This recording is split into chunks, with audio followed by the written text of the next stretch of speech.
আমার নাম David Doherty. আমি কোরিয়া ইউনিভার্সিটির একজন প্রফেসর, আর সেখানে ইংরেজি পড়াই। আমি কি কোরআন থেকে কিছু পড়তে পারি? অবশ্যই। এটা সূরা ৫ আয়াত ৬৮ থেকে। সূরা ৫ সূরা ৫ আয়াত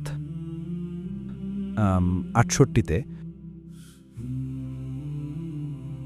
এটা হলো ইসলামের নবী মোহাম্মদ। তিনি খ্রিস্টান এবং ইহুদিদের বলছেন, তিনি বলছেন, আমাকে একটু খুঁজে বের করতে দিন। তিনি বলছেন, আচ্ছা, এটা আল্লাহ ইসলামের নবীর সাথে কথা বলছেন, তাই না? তিনি বলছেন, বলো হে কিতাবীগণ।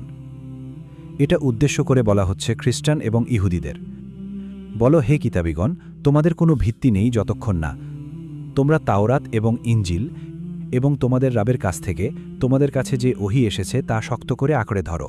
এটা হলো এমন এক ওহী